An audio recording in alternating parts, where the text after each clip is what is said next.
I'd like to big round of applause for Dolph Worthing. He's the one that handled this thing for the last few years. So I'd also like to thank Barb for stepping up to the plate for the next year or two, hopefully. And Bev Blakely, she's leaving as treasurer. Bev, where are you? Round of applause for Bev. Without a treasurer, we go nowhere.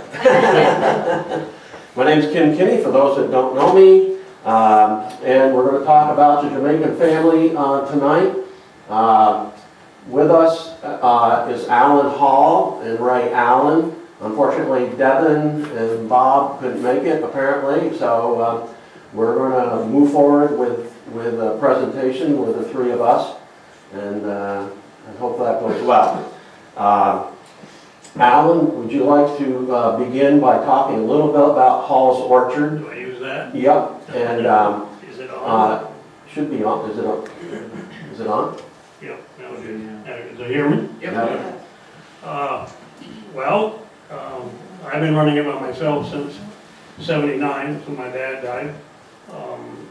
You had the items here laid out of you have apples and pears. The house that my father was born and died in was built in 1828, so obviously been there a while. One question was how we learned about the Jamaicans. Well, I had a cousin and an uncle. They worked at Rogers Orchard down in Connecticut, and they'd had them for a long time. And a year or two after my father died, I just got sick of dealing with job service, unemployment, and whatever, and how things have changed. I went right to St. Albans and filled out the paperwork on the counter. You don't do that anymore. And we have a company that handles that for us. But brought in 4 of them. They did the work that I had 10 or 12 regular pickers do. And I'd say we've had them right along. I'm down to 3 now. And getting them is a whole lot harder. I deal with reliable labor services out of Orwell. Do you deal with them too? Yeah, they do it pretty much everybody in the state. Yeah. Yeah. And without them, I couldn't even keep up with the paperwork. And by the way, did you get hit with a asylum worker fee this year? Yes. Yeah. We don't want to get me started on that one, but my guys go back to they go to Misty Knoll Turkey Farm from my orchard and work there, and then go home. And but that was another fee we had. But like I said, it's very expensive. Without them, I'd have been out of business 15 years ago. And I noticed some of the notes you had in here. I had my first 4, 2 of them I had for 17 years. Now I've got one that's been with me for 8. The other 2 were just the last 2 years. They call me on Father's Day, holidays. They become members of the family. And I don't know what else you had written here. Why not Mexicans? Well, again, that was just the advice of my cousin and my uncle. They had all different races in Connecticut, and they found out that the Jamaicans were the best. So that's what I ended up getting. And it's a little scary that the price is going up every year. This year it was $17.80 an hour, and not a single person locally applied for the job. And so that's where we're at. I guess anybody got any questions? I'd be glad to do that, or do you want me to? We'll introduce Ray C. Allen and have him talk about Allen Home Farm. And then you can give us a little history and... A lot of history. Yeah. The farm was started back in 1870, and I normally don't need this thing, but, so I'm 5th generation. Andy, who's in the back, is 6th generation, and we have 7.5 grandkids that are the 7th generation. January, supposed to be. So we've been around, watched the transition of everything. We would have gone out of business a long time ago. Oh, and here's a piece of history too. Sylvie Brown was with the farm over 30 years, I believe. And she can attest with the Jamaicans, we would have gone out of business, very simply. As a kid going to Folsom School, ride by in the morning, not unusual, see 100, 200 people there waiting for a job. We haven't had a local apply in years. We don't even get references anymore, so. Other than that, Talk a little bit about the paperwork and so forth to get them here, Ray. paperwork is easy, again, reliable. I do most of the transactions on my iPhone. I also submit the payroll on my iPhone to them. They then will do a transfer to the community bank. I pick up the cash on Friday and pay them. It's very simple and very easy. So, What's it Except typical? you don't have the cash. yeah. But Ray, how do they get the money back to Jamaica? Every other weekend, we go to Price Chopper and Western Union. So it's a set schedule. If you have 3 to 4 hours to kill, you're more than welcome to take the guy shopping on the weekend. They go up and down every single aisle. That's their time to get out and have fun, compare prices, and then they start shopping to take items back to Jamaica. We used to have a lot of guys. We had 20 at one point. In 1 year, we had 2 motorcycles, 5 freezers, 3 refrigerators, 4 washing machines, etc., all being shipped back to Jamaica. They could buy it up here cheaper and send it back. One of them actually wanted to buy a car, but it was going to be too expensive. What is a typical pay for a Jamaican each week? What they average roughly? They will work 70 hours a week if you let them. You kind of, depending how the cash flow is going and what the crops are, they will average between 45 to 55 hours a week. Some weeks a little bit more, depending if we're trying to beat the weather for harvest. And they get Allen, To answer that, first week this year, my payroll for 3 of them was $2,400. Yeah. so the average pay in Jamaica for the average worker is for a year, between $500 and $800. So you can see why they're most interested to come here and pick apples. So it's a boom for their income to be able to pick apples here. Yeah. Well, So how do do you they, know what the exchange is? That I did, their visa this year was $209, and that's equal to 14,000 Jamaican dollars. Yeah. question? I just wondered how they get up here and who pays for that transportation? We do. We do. They fly them in, and then they used to bus them from Florida. Now they fly right into Burlington. And then when I first started, because I only had 4 of them, I had to take them to Peru, to Shazy. I never did bring them down to your orchard, I don't think. But anyway, to get a bus there to take back. There were 2 days they were on the bus from Florida up here, but now they fly in, at least mine do yours. Yeah. And, but we pay that, you pay a fee to immigration and the Department of Labor. In my case, and what I pay to Reliable, used to be Bookends, it's well over $3,000 just to get them here for 3 guys. And I'm sure you're going to tell a lot more than that. Yeah. I have a question. Oh, Bob and Jane. There you go. That's the. Come on. And I'm Bob. Yeah. I thought so. Glad you made it. Jane, come on. We thought it was 7 o'clock, I'm sorry. That's I all right. thought it was 6. We're glad to have you. We're gonna cheer for you. Bob McCallum? Yes. Yeah, I'm Alan Hall. So nice to meet you. You're a legend, you know. Well, that may not be a good thing, but. So I'll have Bob and Jane introduce themselves and talk about what you do for growing things and your farm and how long you've been in business. Jane and Bob Pamakala. How do you do? Nice to meet you. Up higher, put the microphone all the way up, yeah. I'm not used to this. I know. They And you're in can't hear. Grand Isle. That would be beautiful, Grandal. Yes.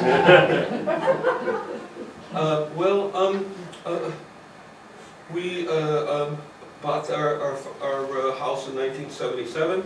We bought some land in 1980 from S.D. Denkinger and started farming it in 1980.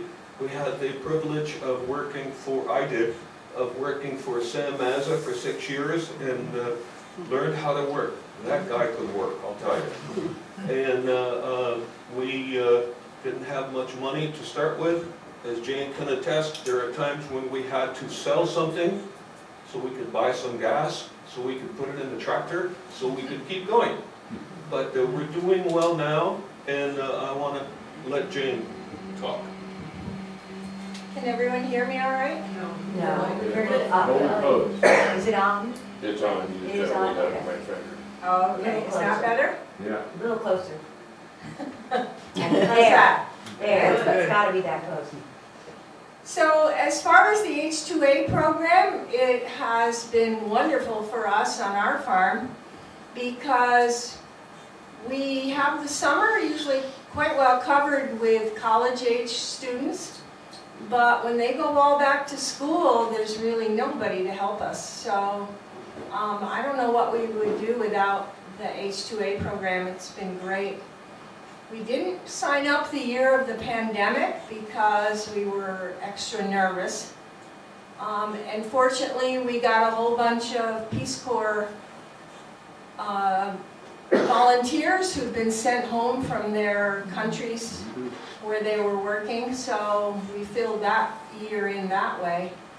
But the program is very expensive, but crops need to be harvested when they're ready, and we found that the H2A program is a really good way to do that. We're not apples, which everybody else I think on the board tonight is mainly growing apples, but we have vegetables and flowers and a few fruits, and our guys are really knowledgeable. A lot of times we get guidance from them because they're sometimes more up on what's ready to be harvested than we are even, so it's really nice. And you know, the program is amazing in that these people come so far away from home, and we recognize how hard it is sometimes to be so far away, and try and, you know, let them do phone calls when they need to and stuff if there's something going on at home with children or whatever. But the money is very helpful for people who may not be able to get that much money in a job at home. We have people from Jamaica, and the jobs at home are not as fulfilling sometimes, so it's worth it for them to come here. I'm not really sure if I'm getting off track. Is that? No, you're good. How many Jamaicans do you have, Jane? Some years we've had one, some years two. Back in about, I think 25 years ago, we had 3 at one point. So it's varied a little bit. But in the most recent years, we've had the same man, Morris Campbell, and he's been with us for 24 years, he tells us. And his son Jermaine has been with us for about 5 years. So it's kind of nice knowing that in those really early years, you know, money was being sent home for Jermaine's education, etc. And now he's on the program helping us. So it's nice to have the father and son team. Could you three elaborate on the selection process in Jamaica, how they get selected and be able to come up here? Is there any knowledge of how that works? What's the process? Well, we put in a request for a name, hoping we'll get who we want. And that's after we have proved that we can't find an American worker or green card worker to fill the same position. And then at home, they are notified that in, say, approximately mid-May or June or whatever date we have set, that they're going to be called. So they have to go to a ministry and have a physical exam and apply for the yearly visa that they are going to need. And that's a work visa that's put in one page of their passport. And they pay in ways for the privilege to work here. They have to apply for a non-resident Social Security card, and they have to pay taxes. So money's taken out for federal and state from their paycheck, and they just don't apply to, they don't have anything deducted for Medicare or Social Security, of course, because they're not eligible for that. Again, I may be transgressing, but it's interesting that there's a program through the University of Vermont that is called Bridges to Health, and they've been very helpful in getting the men to apply for Vermont Health Connect, so that they do have some sort of insurance when they're up here, above and beyond workman's comp, which we provide. Alan Hall, could you elaborate on the housing that you provide for them? Yeah, we used to put them up at a camp on the lake, put them up in that. They lived it with my mother in her big house. Now I have a trailer that I bring up and hook up the power and sewer and everything in my house. And they do everything. They do the laundry in our basement, but everything else they do, we take them once a week to get groceries. And I want to elaborate one of the things, getting back to when we first had them in Ray, probably, they not only worked here, they would work at truck farms or vegetable farms on the way up, pick apples, then go back and do sugar cane before they went back home. So they were here approximately 8 months out of the year. And like I said, that was a good thing there. I had to pay to get them to Florida, but they shipped them back. The same thing now with Misty Knoll. I pick them up at the airport, pay the fees to get in here. They do the reverse to send them home. So I get away clean that way, and it's been working out well for us. And the housing is inspected every year. And if there's something wrong, you don't get your job order signed or anything else. And it's really interesting to sit here with the four of us when everybody's got the same problem, whatever, because nobody else in town has this experience. So it's really nice to listen to everybody else tell me they have the same things that I have to do. Ray, would you elaborate on your housing? Yeah, Because you had 20 to begin with. yeah, Of course, you took four, 3 of ours and 1 for Ron. Yeah, we were actually approved for 24 bunks. All right. Yeah, I will bring. Everybody that's hard of hearing, please come closer. We were originally approved for 24, an old dairy barn converted over, bunkhouse on top, kitchen, bathroom facilities, dining hall. Right now we're down to 2 men, and makes it much easier. They are interesting. Before they left, we had some cold weather. I went out to say hi to them, and they're in shorts sitting there, and the furnace is cranked up to 90.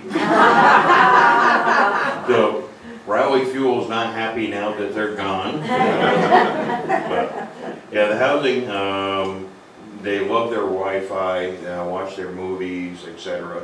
That's how they communicate with Wi-Fi app for phone calls back to Jamaica.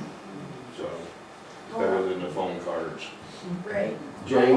What's the period that they are here? What months do they come and what months do they leave? We've been bringing ours in at the end of June.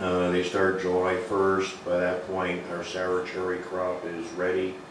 Then they transition into blueberries, raspberries, orchard prep and work. And they just barely went back last week. So, great bunch of guys. They're friendly. Very much so. I have a Bob and question. Jane, maybe you could elaborate on the housing. One more question here? Just a Yep, quick question. that's good. I mean, I worked at Olive Home for a season, and I learned very quickly that it wasn't that simple to pick an apple.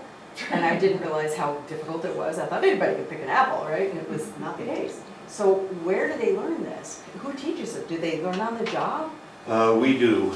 When we had 20 of them, we actually had somebody assigned as quality control. You go around, do a 10 count, random pick out of the bin. If they had excessive bruising over the standard, they'd have to sit down for an hour. If it continued again later on in the day, you send it back for the day to camp. So they caught on rather quick. One of the guy's name was Oates. Older gentleman, and the most he ever picked in one day was 200 bushel. Wow. And a bushel weighs 40 pounds, you can do the math. Well, it's frustrating from my standpoint, at the end of the day, these guys work 8, 10-hour days. They go back and they're playing soccer on the back lawn. So, and they have one speed. Unless it starts to rain, then they have 2 speeds. Back to camp. I would like to interrupt right now and say, and say that the topic of tonight's program is the history of Jamaicans in the islands. We have only had them since like, what, 1990 or something like that? We wouldn't probably be on the program if it wasn't for the kindness of the sheriff's father, Ray W. We didn't have a place to keep our men, and one fall we found out we had nobody working for us, and we scrambled to, the Department of Labor has a representative who helped us certify, and then you jump through the various hoops. We were able to get men, and for that season, we found cottages for them to stay in. And then Ray found out, your father found out, that we wanted to stay on the program, and he very kindly said, well, I have some extra room in my barracks, your men can stay there if you want. And we jumped on that, and he didn't charge us very much, we didn't have very much money, and he was always so very gracious, and we're forever indebted to your father. And it was only a couple years ago that we were able to get housing of our own. So I just want, you all know that his father is a pillar of the community. Here's another instance of things that he does all the time that you never hear about. So I just wanted to say thank you.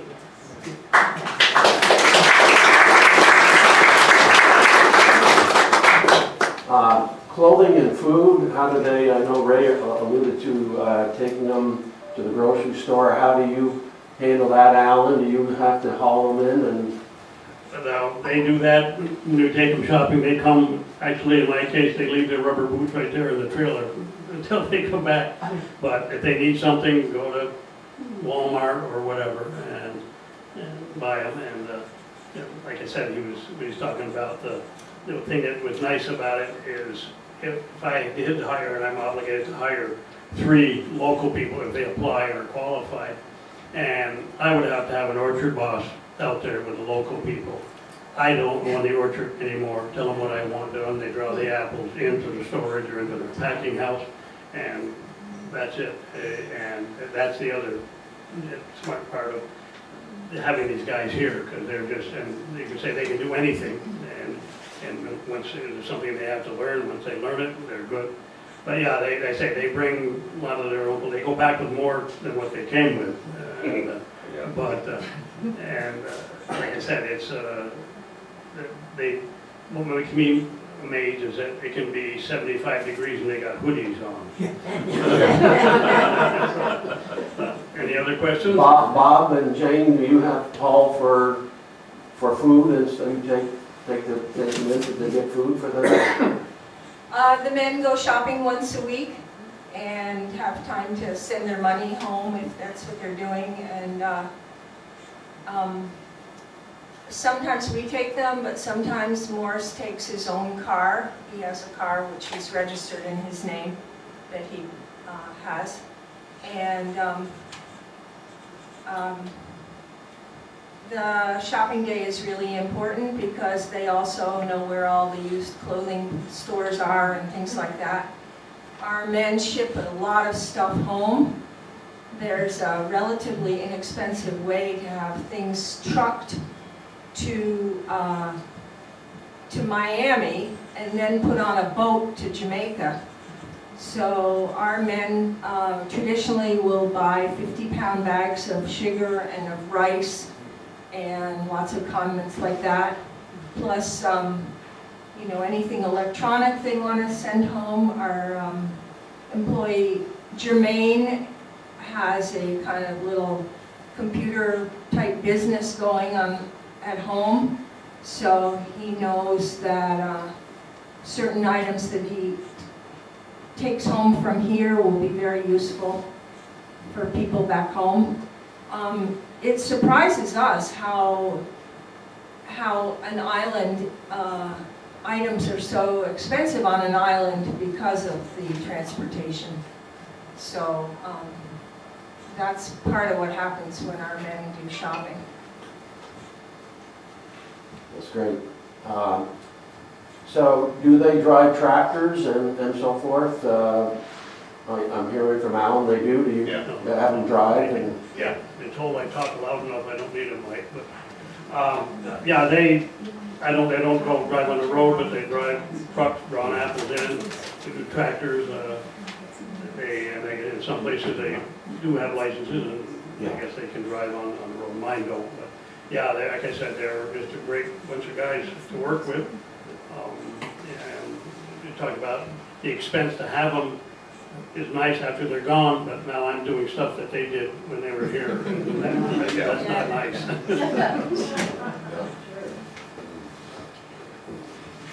I just wanted to say that the way the program is set up, one interesting item is that there's a guaranteed work for the men.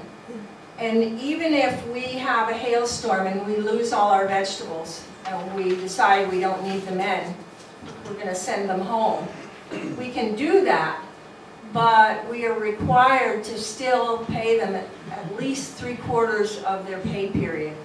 So if they're working from May till November, then 3/4 of that time they'll get paid for, even if they don't work for us. So, I mean, it's not good to lose all your crops to flooding or hail or whatever, but it's also a built-in thing to make the trip up here for the Jamaicans have a bit of a guarantee to it, and I think it's only a fair way to do it. So that's one of the many things that you agree to when you go on this program. But we've never had to do that. No, but it's built in. Right. But everything is through the U.S. Department of Labor and the Homeland Security part of the immigration system. So, all the talk about illegal people in the country, these people are totally legal to be here. So I just want to stress that. Yeah. Yeah, our Jamaicans love maple creamy, apple pie, so they're in it on a regular basis. And the nice thing is they love venison. So they go through pounds of it. It's something they don't have to purchase, and it's free and it's healthy for them. So they actually kind of like, my son Andy and I know where they see the big ones in the morning when they go out, so it makes it a little easier for us.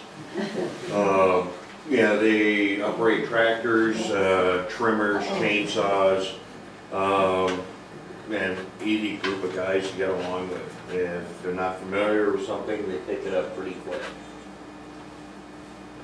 Yeah. How do you deal with injuries? You know, say somebody falls off a ladder or something. Actually, we've had very few injuries. No different than anybody else. Contact 911, rescue shows up. And Jamaican government, we contact the liaison, and they cover all the medical expenses. Yeah, they're covered by workman's comp. So, Oh, that's good. Yeah. In my case, Yeah. I haven't had a single injury.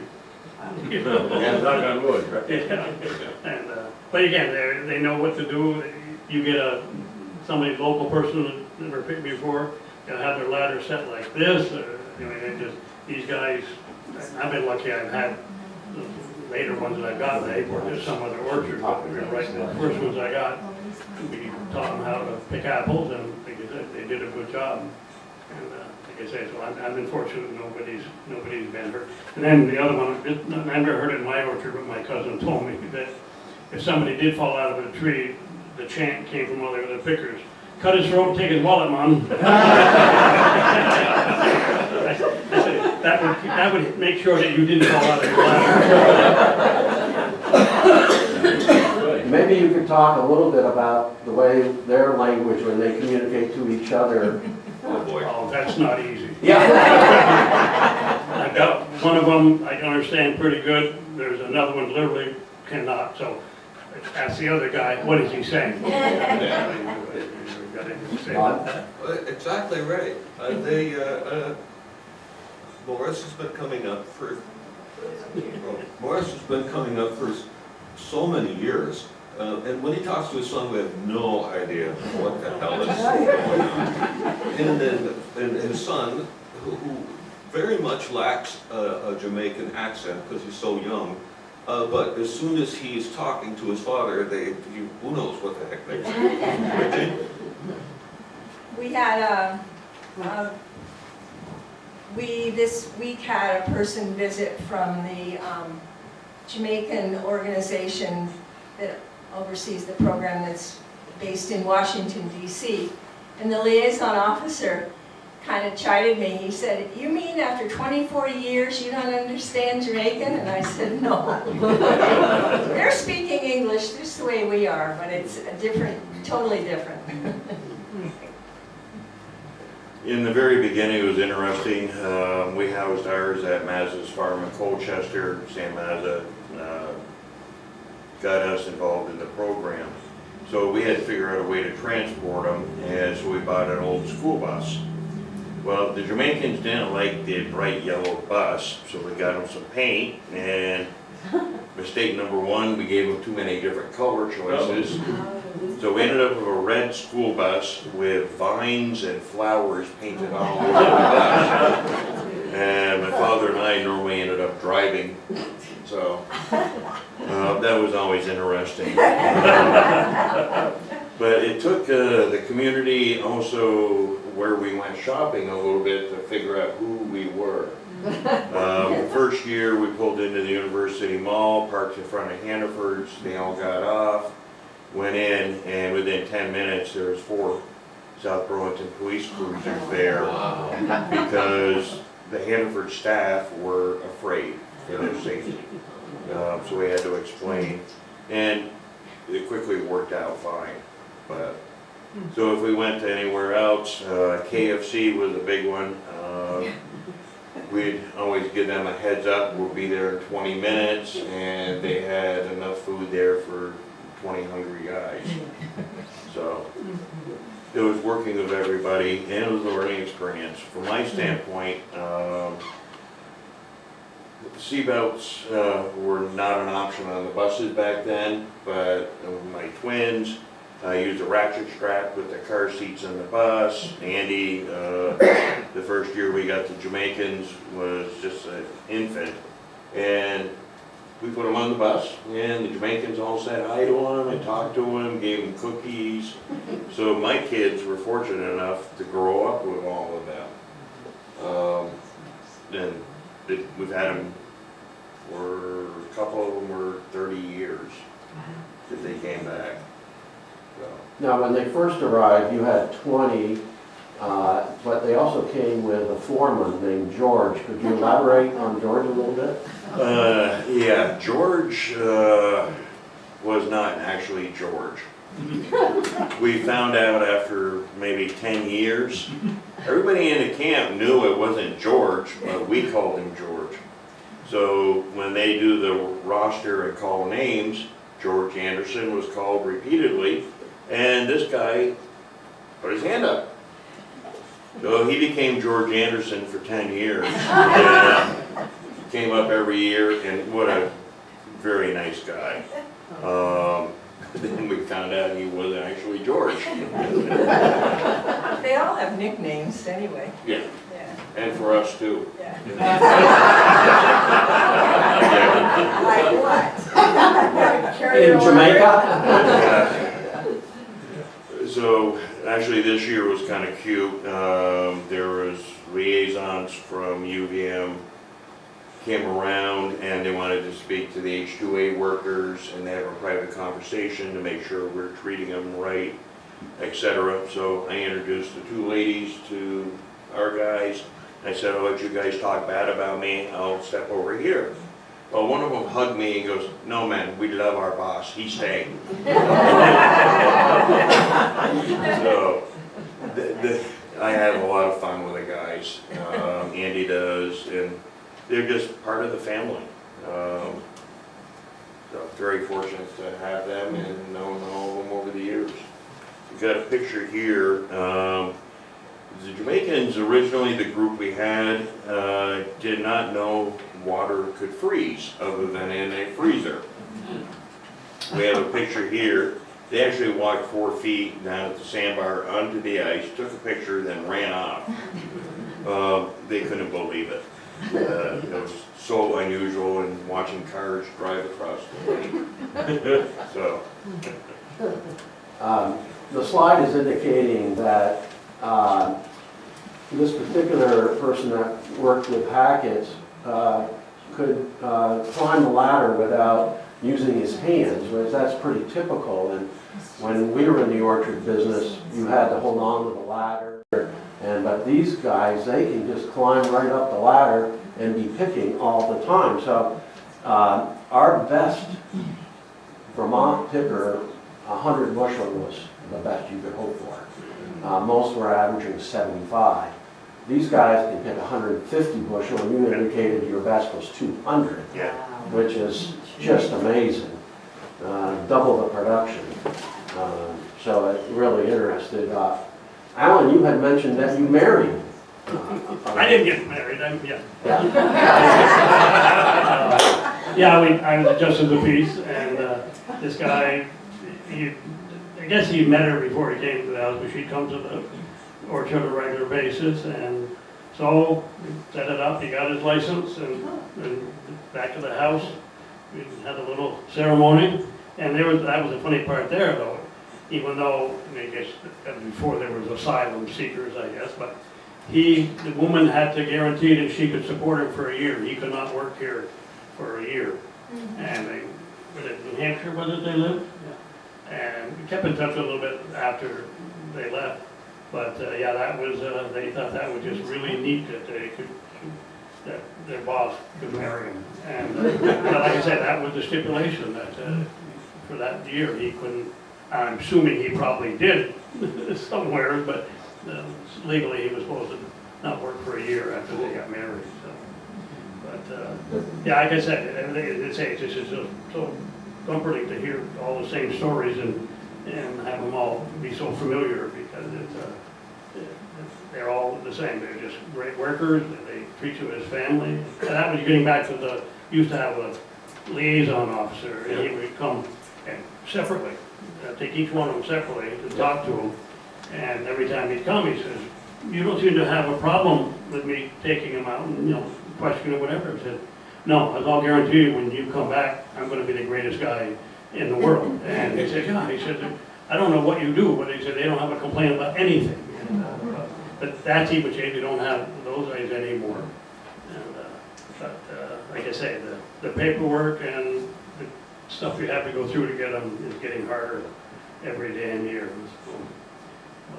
Jane, these are your pictures in the back. Maybe you can elaborate a little bit on which one's which? These are, Oh, cool, that's a recent picture. Yeah. It was like 2 years ago. That's Jermaine Campbell on the left in the yellow shirt, and a young American That's Morris. boy named James. That's Morris. What did I say? You said Jermaine. Oh, I'm sorry. Morris Campbell on the Yeah. left in the yellow shirt. Yeah. An American boy named James Hoffman. And then the one with the Hugo shirt is Jermaine Campbell, Morris's son. And that's Jackie Major, who is a fabulous chef, and she lives in South Hero. Maybe you know Jackie Major. And she's been with us for 3 or 4 years. And she is my amazing flower worker. She makes beautiful bouquets.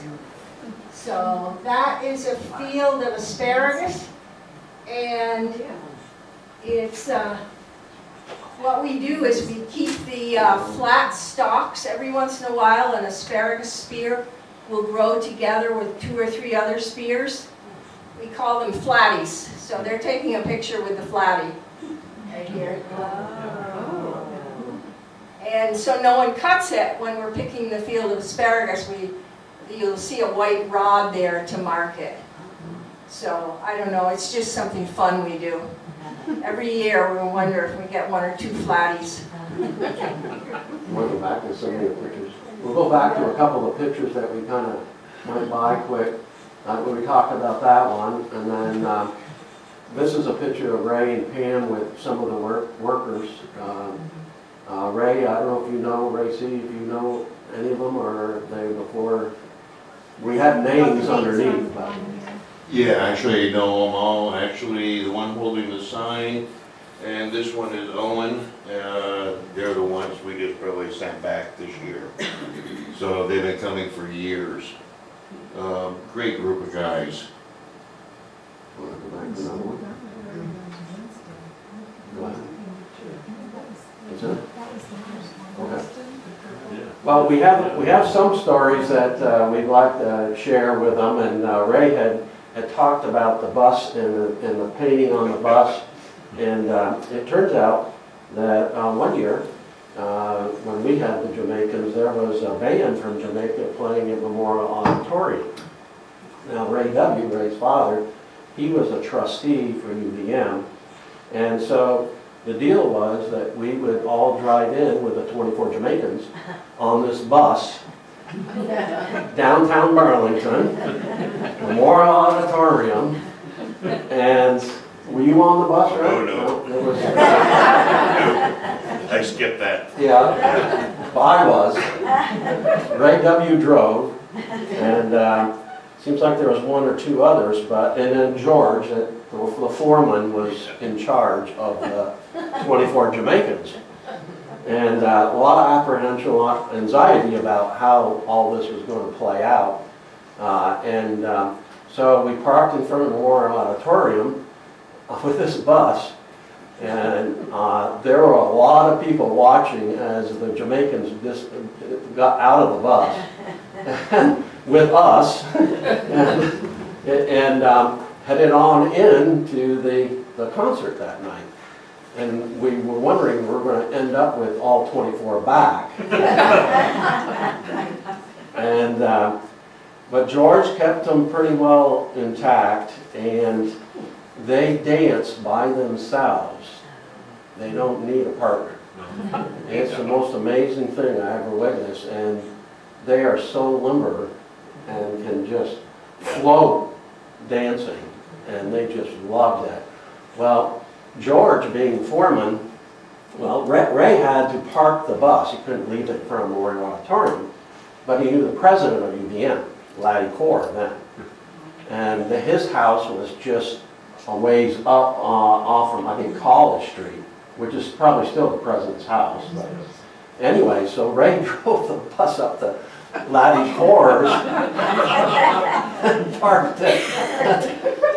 I've always wondered what that was all about, but yeah, so he was able to park it. Well, when it was time to go, George, having quite an influence on these pickers, Definitely. and was of some size, started to look at him. He didn't have to wave or anything. He just would look, and they kept track of George the whole evening. And when it was time to go, they started coming down off the stands, if that's where they were. But there's two Jamaicans were having a good time up on the stage where you would watch the games, and weren't paying attention to George. Well, let me tell you, I think all of a sudden they could feel the heat of his eyes. As they turned and they looked, and everybody had already gotten around George, they came down those stairs so fast, I couldn't believe it, ran over and got in the group, because I got a feeling there might have been a penalty if they hadn't. Yeah. But anyways, they got all back in the bus, and we counted them all, we had them all, so that was good. Yeah, maybe you could talk a little bit about cricket, and yeah. So the other story is, as you know, we all started Applefest, and they love to play cricket, and we have that when they did a little slide, and that's the enthusiasm, the guy with his. So the deal was that they were able to play cricket against the owners of the orchards. And we had never played cricket. And it became apparent that we didn't know anything about what we were doing. And they became frustrated because they're very competitive. When they play these sports, it's the real deal. So they decided they would divide up the Jamaicans with the orchard people, the owners, so they could actually have a game. And if you never watched them play dominoes, so they have a table as long as this, and they're all around the table, and they take these things, they slam it down. And they build this whole network of dominoes, but each time they're slamming it down. It sounds like gunshots going on. And like they said, several years there were certain items, as Greg indicated, that they would take. And so one time I came over to say goodbye, and there was at least 15 of the 20 that had toilet seats over their heads. So apparently the collector's item for that year was toilet seats. It was the funniest thing to see them all get on the bus where they're putting the toilet seats over their heads. Then another year, like you said, there was motorcycles. So anyone that had a used motorcycle in Chittenden, Grand Isle County, they were bought. Apparently they could buy them here, ship them for less than what they could buy them in Jamaica. The interesting thing was how they had to package and crate it. So we had to hide lumber because they would take our lumber to build crates. Yeah. A few pieces of wood disappeared off the camp one year. But they got it done. Did they ever pack stuff in 50-gallon barrels? Oh, still do. They get more stuff in one of those damn barrels than I've seen anybody get. It's amazing. Talking about this bus, if you're going for any distance, you're gonna take this bus down to Miami or someplace like that? Not this bus, but Well, what happens when you're driving the bus, you got a load of Jamaicans, and you pull in for fuel? What happens? Actually, we were smart. Before we picked them up, we fueled up, and then afterwards. You have enough to make it the whole trip? Yep. Yeah, we're only going from South Hero to Colchester and back. Not Florida. I thought you were going a long distance. No, the long distance Greyhound bus would come in. In the beginning with 20 Jamaicans, they'd get on, and each would have 2 to 3 cases of beer. Oh, drink on the trip down. Then the bus company banned that, so they ended up with 20 unhappy Jamaicans. It took us a little while to figure out. They would eat lunch out in the orchard, and it's like, why is all their drinks in paper bags? They don't refrigerate their beer, they want it warm. So they'll be drinking a beer while they're working. We kind of had to put a stop to that part. But Maybe, go ahead. Well, I was just wondering, Ray, how did you go from 20 down to 2? Is the orchard smaller than it was, or faster? no, they're not faster. They're slowing down. When we were full size, we were about 120 producing acres. Currently, we're about 12 producing fruit trees. We were the third largest commercial orchard in the state when we were at peak. And then things changed, the market, the LR scare, which was a chemical that was done by Washington State to crush our market on McIntosh so they could import all their delicious, etc.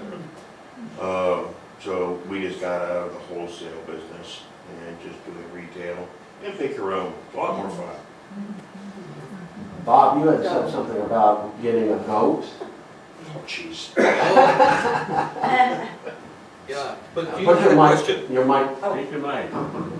Could I? Go ahead. You had a question for Ray. Yeah, no, I don't have a question, or actually I do. Did you not have to procure several years a goat at the end of the season so that they could prepare the celebratory goat head stew? Yes. Yes. And I think one of the goat hides is still partially hanging in the apple tree behind my father's house. They would only get billy goats, not fixed, and they would stink. And they actually utilized every piece of flesh off that animal. It was all in the stew. It Yeah. was very visible. Oh, yeah. Yeah. Not only do they use part of the goat, they do a deer too. Yeah. Right. They've already done that this year. That is mine. I mean, parts that the guys that shot the deer wanted no part of. Okay. So at the end of the year, they would have this celebration, and they would have goat stew, and they would watch as we walked down the line of food and made sure that you got a large helping of goat stew, and they would watch as you ate it. As I told Linda, I said, I think we just kind of push it aside now. Eat the goat, man.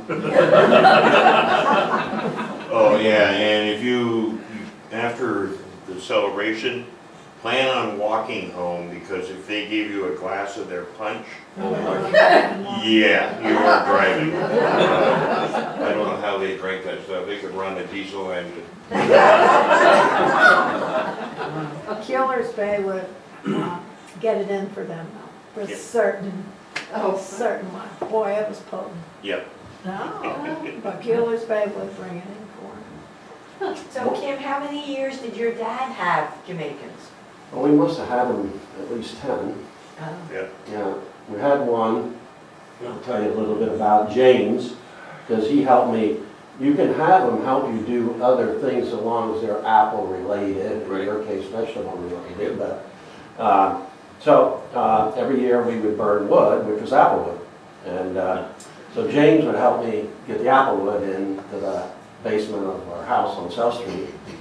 And we got talking, and he goes to sugarcane after he does the apples in Florida. And as you know, in sugarcane, there's water that grows in water, and they have to wear these high boots, and they're bent over, literally, I'd say below the waist. That's how far over there, and the strength of their legs is so powerful that the muscles on the sides are just, because they're bent all day cutting sugar cane with a machete. Oh, God.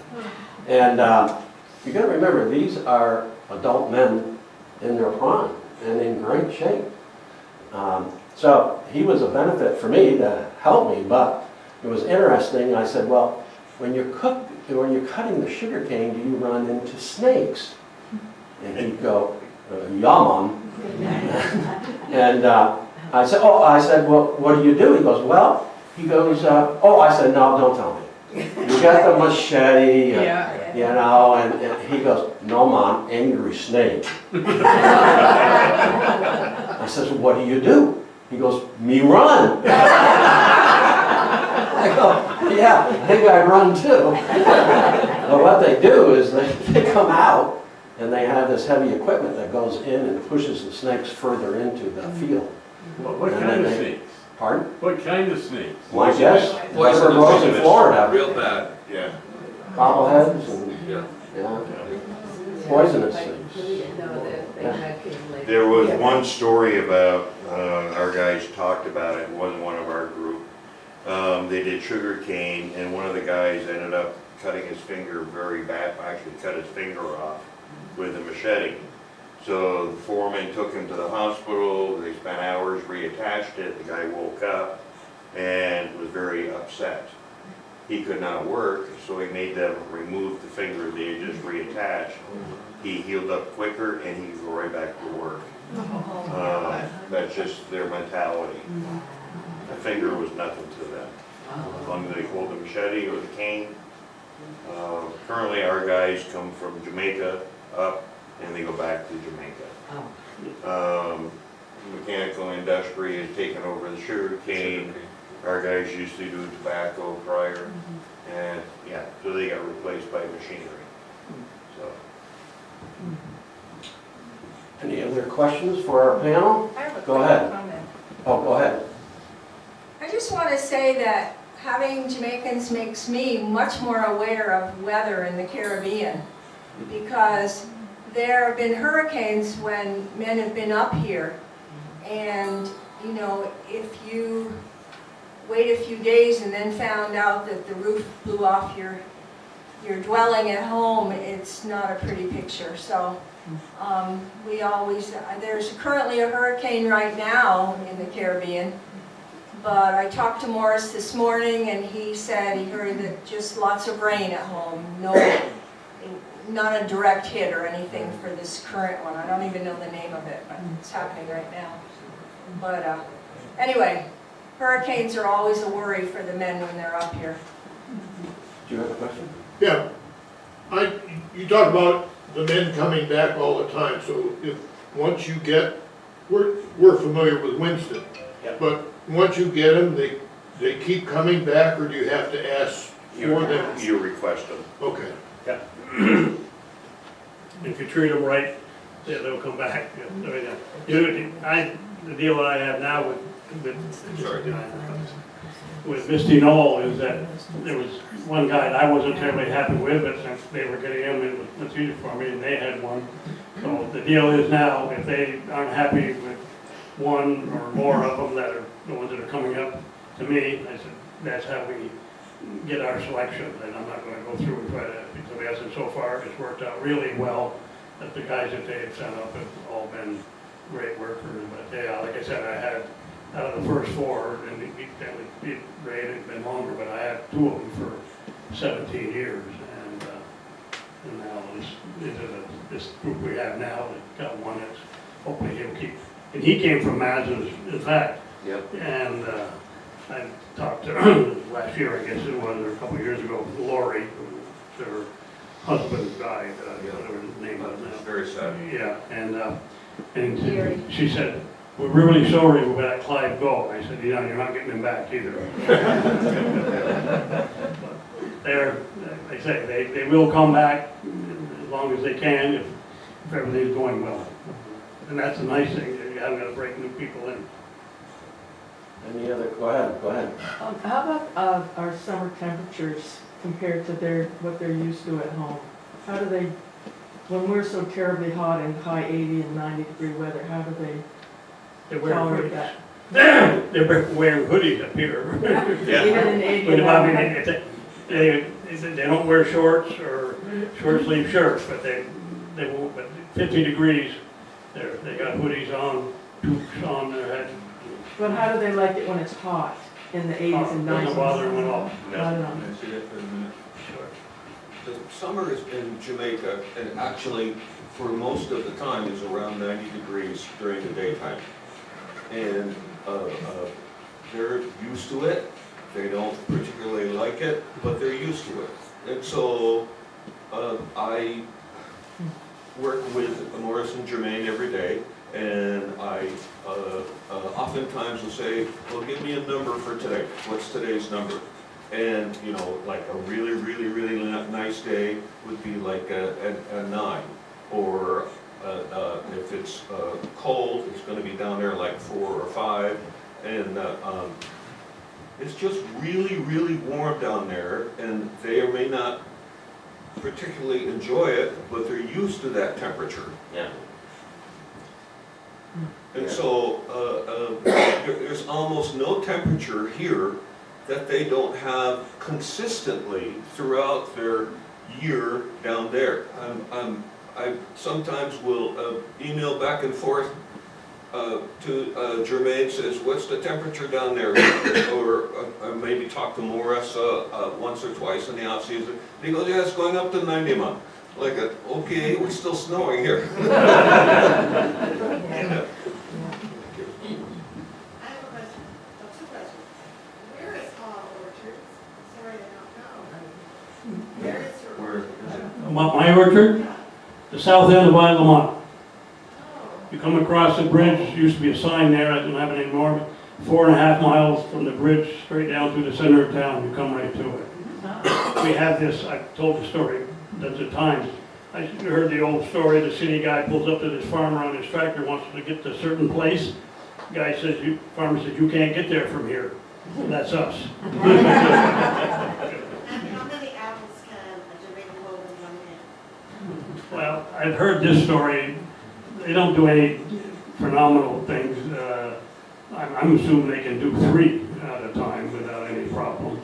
I don't know if they necessarily, do they ever pick 3 at a time? I've never seen them. Well, we're gonna get technical, what variety? Yeah. If we're talking crab apples, probably 6, Empire is smaller, 4, but normally max. They tend to stay around 2, occasionally 3. Have any of you been to Jamaica? No. You have? And other than the resort, it's a very poor country. And I mean, I was lucky, one of my guys, that friend had a car, Brenda was with me, and he took us around the place. I wanted to get up in the hills, but that didn't happen, but he took us all around to a barbecue place. And when you talk about the hurricane, I don't know what one it was, but it was the year before we were there, and there were still plywood in most of the windows and stuff that they had repaired. Did you have goat soup while you were there? What's that? Did you have goat soup while you were No, there? I did not. I learned how to drink margaritas.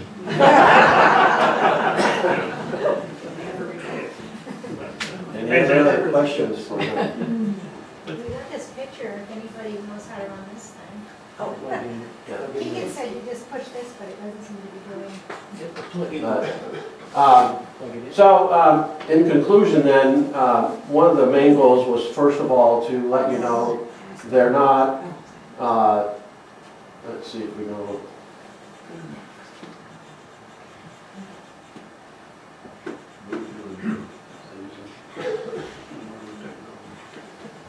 It's not a cheap or inexpensive process to bring the Jamaicans here. I think that was pretty clear. And they become part of their families. As you can hear the communication, even in the off year, how they have become part of the family. And I'm sure when they come, there's hugs. And so it's just not come and go. They're family. And as you can tell, Alan Hall's come all the way down here to talk to us from Lamont. And has to drive back. So thank you, Alan. The good part was, at the time we left, I figured we were gonna meet some cars coming our way. I had a clear lane all the way down, I didn't have any idea how many cars I was gonna meet coming down there. It was nonstop. Once I got on Route 2 all the way here, that time of night, coming home from work apparently. No problem, glad to do it, and like I said, it's fun for me to listen to these stories that I can talk to people in town and they have no concept what I'm talking about, and the four of us here, it's all very familiar. And then Bob and Jane, thank you for coming from Grand Isle.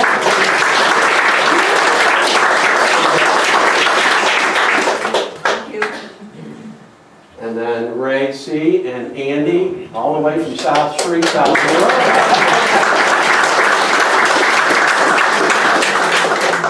And I hope you enjoyed the evening, and there's cookies and refreshments in the back, as I understand. I'm hoping there's some cider and apple cream, but I don't know. Yeah. Maybe that's a problem. And if you want to come see the picture that they're standing on ice for 5 seconds, it's here. I feel the same way. What was there Thank you for to coming. see cars? I'm scared to death